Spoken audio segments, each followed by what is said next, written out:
Let's sit down together for a moment, you and me. I know why you clicked on this video. Hair loss. It's one of those things that sneaks up on you quietly at first. Then suddenly you catch a glimpse of yourself in the mirror or in a photo and think, wait, has it always been like this? You rub your hand across your head and notice more scalp than hair. Or maybe you see strands piling up in the shower drain and your mind goes racing. Is this just age? Is it stress? Am I doomed because of my family genes? Well, today I want to walk you through the truth behind hair loss, and more importantly, what can be done to reverse it. But before we dive into all the details, let me reassure you, you are not alone. Millions of men and women struggle with this, and contrary to what you might have been told, there is a lot more hope than just expensive shampoos, hair transplants, or chemical medications with scary side effects. So let's unpack this gently. Let's start by asking the simplest question. What's really causing the hair to fall out in the first place? The number one culprit is something called androgenic alopecia. Sounds complicated, doesn't it? Let's translate that. Androgenic refers to hormones, specifically male-type hormones, though women have them too. Alopecia just means hair loss. So together, it basically means hormone-driven hair loss. Here's how it plays out. In men, it shows up as that classic pattern, hairline receding, bald spot on top, until eventually the two patches meet. In women, it often looks different, thinning across the crown, less density, but usually not a fully bald scalp. It's not that hair suddenly stops being produced everywhere. Have you noticed that some men who lose the top of their head still manage to grow a thick beard? Or plenty of body hair? That's the mystery, right? How can you grow hair on your chin, but lose it on your scalp? To understand this, you need to know about something hiding just beneath the surface of your skin. The follicle. Imagine for a moment that a hair is like a tree sprouting out of the ground. The part you see, the hair shaft, is like the trunk and branches above the soil. But the follicle is the rich underground soil, the little pocket of earth that gives the tree its life. That follicle is a living environment with tiny blood vessels feeding it oxygen, nutrients, and energy. Without a healthy follicle, hair can't thrive, no matter how much shampoo or conditioner you use. Here's the kicker. Follicles are incredibly oxygen hungry. They rely on little power plants called mitochondria. You might remember them from biology class as the powerhouse of the cell. Hair follicles have some of the highest energy demands in your body. That's why, when they're starved of oxygen, they're one of the first things to show trouble, and this is where a hormone called DHT enters the story. Now let's zoom into that follicle soil for a second. If you've ever tried to grow a plant in dry, cracked dirt, you'll know it's an uphill battle. Water runs off, the seed never gets what it needs, and eventually the ground just hardens. Follicles are a lot like that. They can either be a fertile, moist, nutrient-rich environment, or they can turn hostile and barren. So what determines whether your follicle is a lush garden or a desert wasteland? Oxygen supply, blood flow, energy production, inflammation, scar tissue, and yes, the hormonal balance between testosterone and DHT. Think of DHT as that neighbor who shows up uninvited to every barbecue and slowly eats all the food while making everyone uncomfortable. At first you tolerate him, but eventually the whole party just falls apart.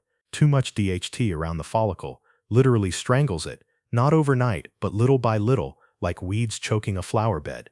Once follicles start losing oxygen, inflammation sets in. The body, trying to repair, lays down scar tissue, but scar tissue is like cement. No oxygen gets through, no nutrients reach the root. Over time, the scalp even takes on a shiny look because the skin has turned fibrotic. That's why bald scalps sometimes glisten in the light. It's not just skin, it's scar tissue sealing off those tiny factories that once produced hair. Here's the good news though. Just because the environment turns bad doesn't mean it can't be revived. Think of a neglected garden. With the right tools, aerating the soil, watering, adding nutrients, you can bring it back to life. And that's exactly what we'll talk about in the strategies later. But first, we need to understand why this DHT rises so much in the first place. So let's talk hormones. You've probably heard of testosterone. It's the one associated with muscle growth, libido, strength, even mood. Both men and women need it, though in different amounts. But here's the twist. Testosterone has a more powerful cousin, and his name is DHT, dihydrotestosterone. Your body converts some testosterone into DHT naturally, using an enzyme called 5-alpha reductase. Normally that's fine. DHT has its roles, like supporting male sexual characteristics. But too much of it becomes a problem. DHT binds to receptors in hair follicles, shrinking them over time. Imagine a full-grown apple tree that year by year produces smaller and smaller apples until eventually it produces nothing at all.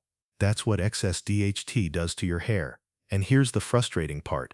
As we age, testosterone levels often drop, while DHT levels can actually rise. It's like nature playing a cruel trick. So you end up with less of the hormone that keeps you strong and energetic, and more of the one that sabotages your hair. Now, some of this can indeed be genetic. Certain people have more active enzymes converting testosterone into DHT. Others have follicle receptors that are hypersensitive to even normal levels of DHT. That's why you might see two brothers, one bald at 30, the other still sporting a full head of hair at 60. Genes matter, but they don't write the whole story. Here's where lifestyle plays a massive role. Because DHT doesn't just rise out of nowhere. One of the biggest hidden drivers is something most people never connect to hair loss: insulin resistance. Let me ask you this. When you think of hair loss, do you immediately think of blood sugar problems? Probably not. But the link is stronger than you'd imagine. Insulin resistance happens when your cells stop responding properly to insulin, the hormone that helps regulate blood sugar. Over time, your body pumps out more and more insulin to try and keep up. That extra insulin doesn't just mess with blood sugar, it ripples through the entire hormonal system.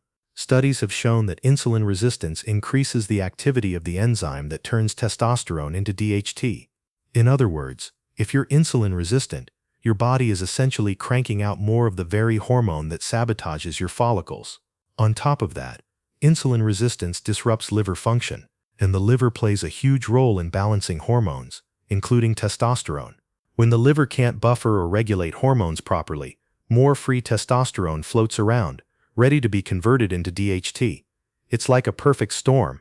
Insulin resistance, more free testosterone, more DHT, more follicle damage. And here's the kicker. Insulin resistance is incredibly common. According to the CDC, more than 1 in 3 American adults has prediabetes, which is basically early insulin resistance. Many don't even know it. That's millions of people unknowingly setting the stage for not only diabetes, heart disease, and fatty liver, but also hair loss. So if you've been eating lots of refined carbs, sugary snacks, or even just too many frequent meals that spike insulin, you may be unknowingly fueling the very hormone that's robbing you of your hair. The good news, insulin resistance can be reversed with lifestyle changes. And when you do that, you're not just helping your hair, you're protecting your heart, your brain, your waistline, your whole future. Now let's circle back to what actually happens once DHT levels climb. And insulin resistance keeps fueling the fire. The follicle environment becomes oxygen deprived.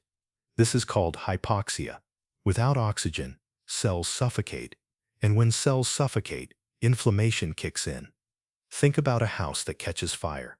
The fire department rushes in, dumps water everywhere, and the house is left in ruins. That's inflammation. It's the body's emergency response, but it leaves behind damage. In this case, the damage is scar tissue around the follicle. Scar tissue is like pouring concrete over fertile soil. Once it's there, the follicle can't breathe. Nutrients can't get through. The mitochondria, those little power plants, sputter out. Eventually, the follicle shuts down completely, and from the outside, all you see is thinning hair, a shiny scalp, and the creeping dread that it's too late. But let me be clear, even if scar tissue has started, there are ways to break it down, to wake up dormant follicles, to bring oxygen back to the area. It's not hopeless. Just like rehabilitating a patch of land after years of drought, it takes work, but it can be done. If your scalp has gone shiny and smooth, it's not because the hair just disappeared. It's because scar tissue has built up like a crust on the earth. Imagine a patch of soil that's been trampled for years. Hard, compact. Water just runs right off. If you want to grow something there again, what do? You break it up. You dig into it. You aerate it so oxygen and water can sink in. That's exactly what mechanical stimulation does for your scalp. Some people use deep massage. And yes, massaging can help a little. It boosts circulation. But the real powerhouse method? Microneedling. Microneedling sounds intimidating, but it's actually simple. A roller with tiny needles passes over your scalp, creating micro-injuries that wake up your body's healing process. And when your body senses those little micro-injuries, it rushes to repair. Blood flows in. Growth factors get released. Stem cells are reactivated. Scar tissue begins to break down. Suddenly, the follicle that's been suffocating gets a second chance at life. Think of it like a farmer tilling a neglected field. Once he turns the soil, seeds can be planted, rain can soak in, sunlight can reach the roots. Without that, nothing grows. Now, is it comfortable? No, not really. You'll feel little pinpricks. But it's not harmful, and research has shown it can be incredibly effective for hair regrowth when combined with other strategies. And honestly, would you trade a few minutes of prickly discomfort for the chance to wake up your scalp? Most people would. But even once you've broken up the soil, or in this case the scar tissue, you still need energy. Remember, hair follicles are among the most energy-hungry tissues in your body. Without power, they can't grow, and that power comes from mitochondria. The problem is, by the time follicles shut down, their mitochondria are usually sluggish, damaged, or nearly asleep. So how do we wake them up? Enter one of the most fascinating therapies out there: red light and near-infrared light. I know it sounds almost sci-fi, shining light on your head to grow hair, but the science is solid. When you expose cells to specific wavelengths of red light, something magical happens inside the mitochondria. They soak up that light like solar panels charging a battery, and in response, they produce more energy, ATP, the fuel that cells need to function. Suddenly, those tired follicles have the energy to start producing hair again. It's like turning the lights back on in a factory that's been shut down. Machines hum, workers come back, production resumes. And this isn't just theory. Red light therapy has been studied for hair regrowth, wound healing, even improving eyesight in older adults. Why? Because it doesn't just work on hair, it works on mitochondria everywhere. And when mitochondria are healthy, tissues thrive. So picture this: microneedling breaks up the soil, opens channels, lets oxygen in. Then red light shines down like sunlight, charging the power plants inside. Together they create an environment where follicles can come back to life. Now, let's talk circulation. Because even if you've woken up the follicles and charged their batteries, they still need raw materials, oxygen, nutrients, and that requires good blood flow. This is where Rogaine or minoxidil comes in. You've probably heard of it.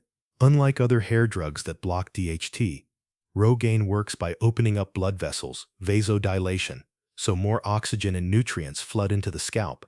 But here's the problem: it's synthetic. It comes with potential side effects, and once you stop using it, the benefits usually fade. So what if you could mimic the effects naturally?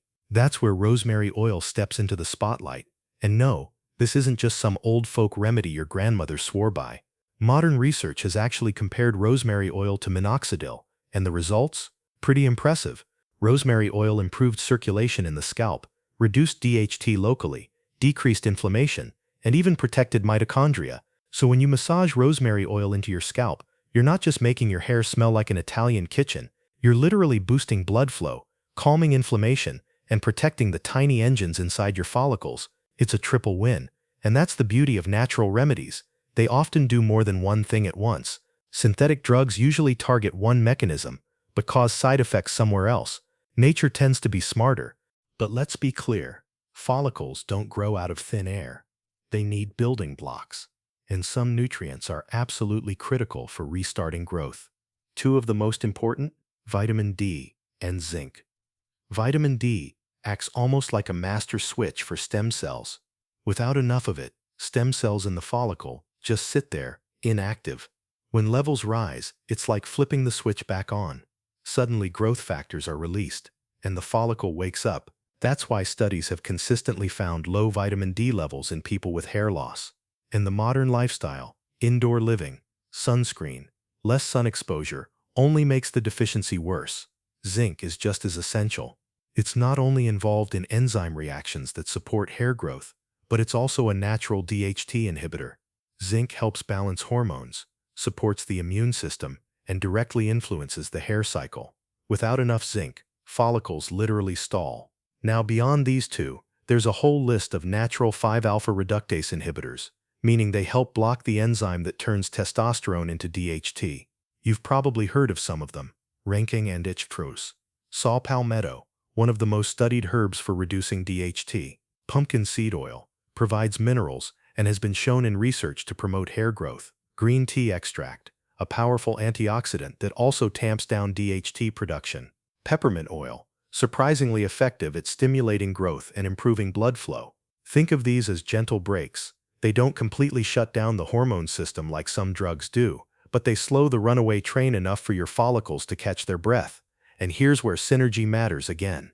On their own, each of these nutrients helps a little, but together, when combined with microneedling, red light and circulation boosters, they multiply the effect.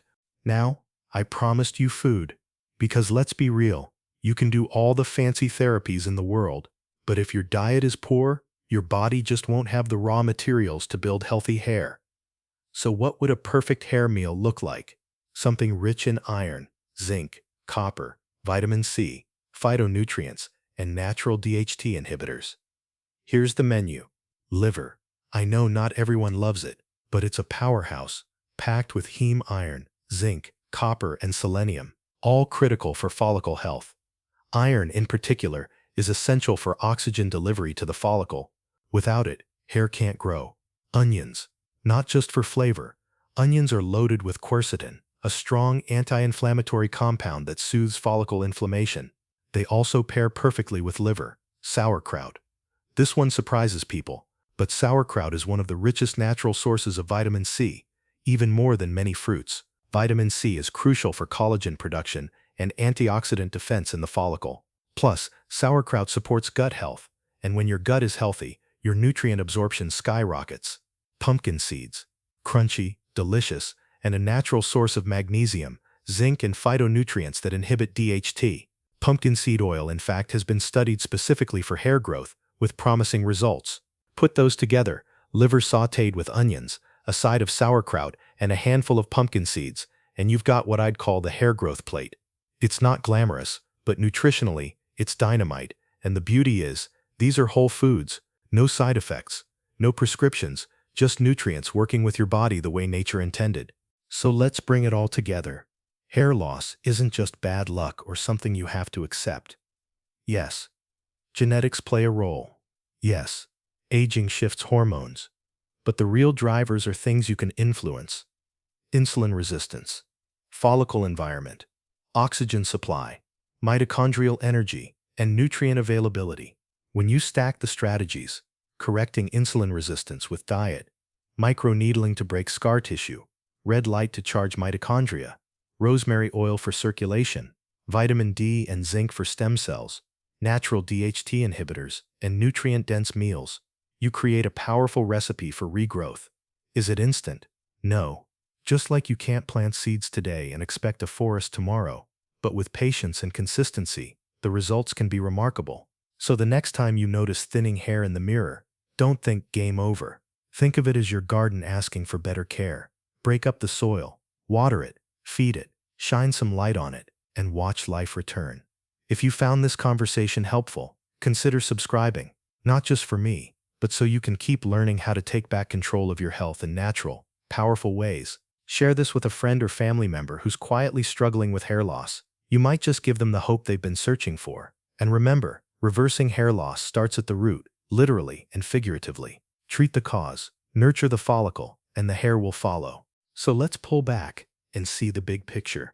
Hair loss isn't just an inevitable curse of aging, or a sentence written in your genes. It's the result of a complex environment shaped by hormones, metabolism, oxygen supply, and nutrient status. And that means you have influence. By reversing insulin resistance, by mechanically stimulating your scalp with microneedling, by recharging mitochondria with red light, by boosting circulation with rosemary oil, by feeding your follicles vitamin D and zinc, by leaning on natural DHT inhibitors, and by nourishing your body with whole foods like liver, onions, sauerkraut, and pumpkin seeds, you can create the conditions for hair to return.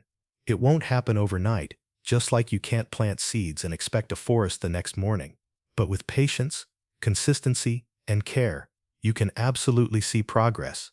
And progress doesn't always mean waking up with a full mane like you had at 18. Sometimes it means slowing down the loss so it doesn't get worse. Sometimes it means seeing little baby hairs sprout where there was only shiny scalp before. Sometimes it means thicker, stronger strands that stop breaking. Every bit of improvement is proof that your body is listening and responding. And I want you to think of it this way.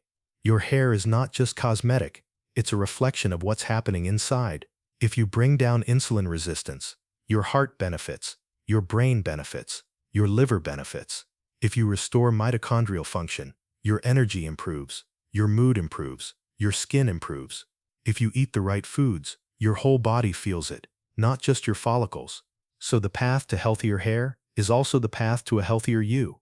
It's not about vanity, it's about vitality. So don't see your thinning hair as a punishment or as proof that you're getting old. See it as an invitation from your body to pay attention, to nurture, to heal. Your scalp is simply sending you a signal, and now you know how to answer it. With the right care, with consistency, and with patience, you can absolutely turn the tide. If you found this conversation helpful, I invite you to subscribe and share this with someone who might need the encouragement, because hair loss touches so many people quietly, and hope is often the missing ingredient. And remember, the journey to reversing hair loss begins at the root, literally and figuratively. Take care of the follicle, nurture the soil, shine light on it, and the hair will follow. And even more importantly, take care of yourself, because you're worth the effort and your body will reward you in more ways than you can imagine.